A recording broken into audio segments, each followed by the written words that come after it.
Leviticus chapter 10, verses 1 through 20, KJV. And Nadab and Abihu, the sons of Aaron, took either of them his censer, and put fire therein, and put incense thereon, and offered strange fire before the Lord, which he commanded them not. And there went out fire from the Lord, and devoured them, and they died before the Lord. Then Moses said unto Aaron, This is it that the Lord spake, saying, I will be sanctified in them that come nigh me, and before all the people I will be glorified.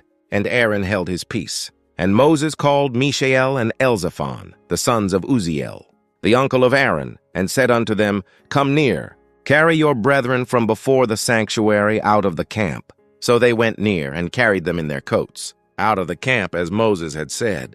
And Moses said unto Aaron, and unto Eleazar, and unto Ithamar, his sons, Uncover not your heads, neither rend your clothes, lest ye die, and lest wrath come upon all the people.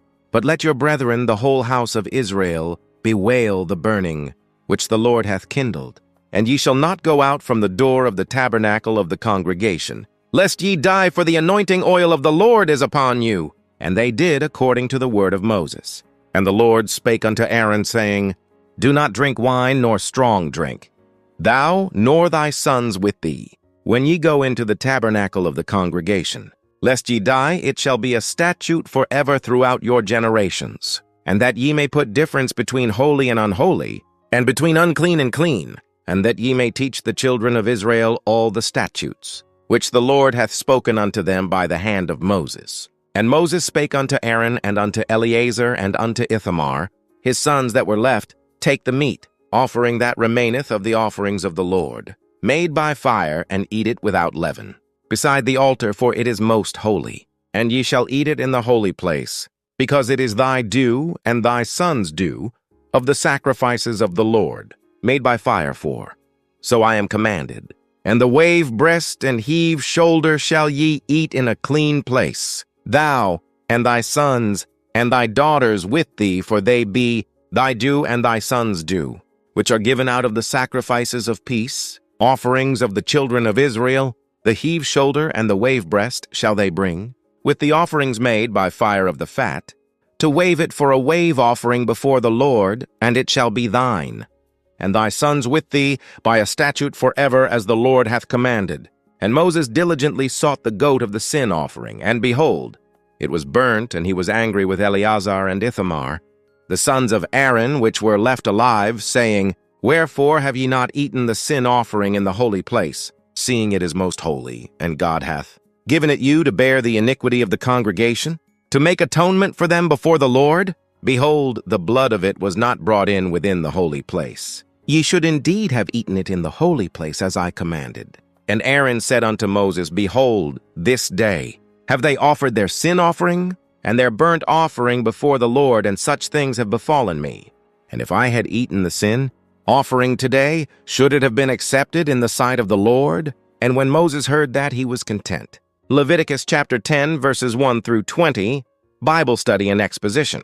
Dear beloved brothers and sisters, today we will meditate deeply on Leviticus chapter 10, verses 1 through 20, a passage that reveals the holiness of God and the seriousness of approaching Him. This is not merely a historical event.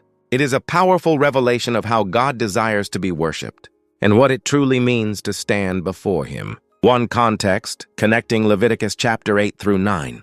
To understand this chapter, we must look at what happened before. In Leviticus 8, Aaron and his sons are consecrated as priests. In Leviticus chapter 9, they offer sacrifices for the first time, and the glory of the Lord appears. Fire comes down from heaven and consumes the offering. This is a moment of divine approval, a powerful encounter between God and His people.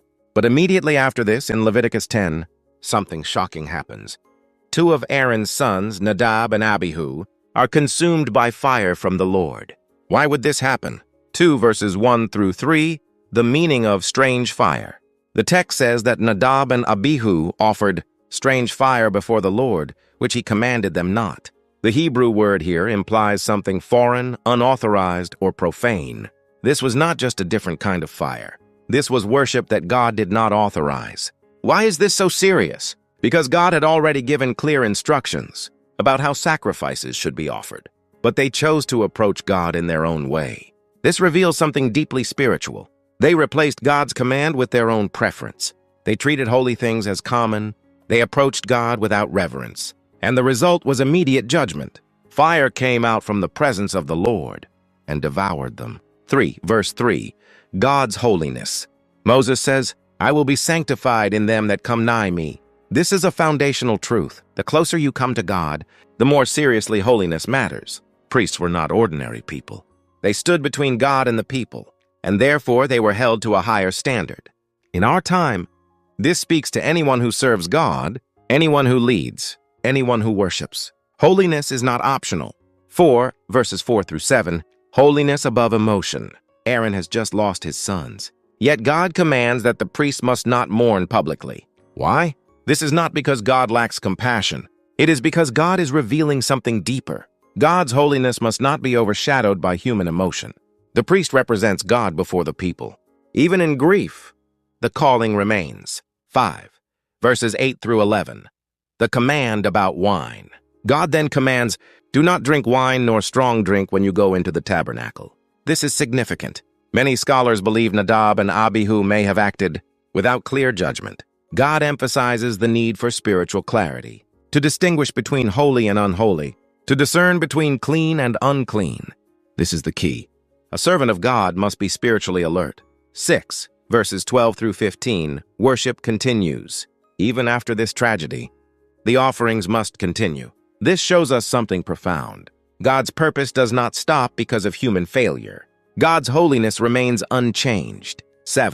Verses 16 through 20, Aaron's response. Moses later becomes angry because the sin offering was burned instead of eaten. But Aaron explains, "Such things have befallen me. Would it have been accepted in the sight of the Lord?" This reveals deep spiritual understanding. Aaron recognizes that outward obedience without the right heart is not true worship. And Moses accepts his explanation. 8. Spiritual lessons. This passage teaches us powerful truths. 1. God is holy. God is not to be approached casually. 2. God's worship must be according to God's will. Strange fire represents self-centered worship. 3. The closer you are to God, the greater the responsibility. Spiritual maturity requires deeper reverence. 4. Discernment is essential. We must remain spiritually awake. 9. Application for today. Let us examine ourselves. Are we worshiping God in our own way? Have we lost reverence in our spiritual life? Do we treat holy things lightly? God is still holy today, and He still desires true worship. 10. Conclusion. Dear brothers and sisters, Leviticus 10 may seem like a fearful passage, but it is actually a message of love. God is teaching us how to approach Him correctly. He desires worship that is pure, hearts that are humble, and lives that are surrendered. May this word lead us back to true reverence, true holiness, and true worship. Thank you.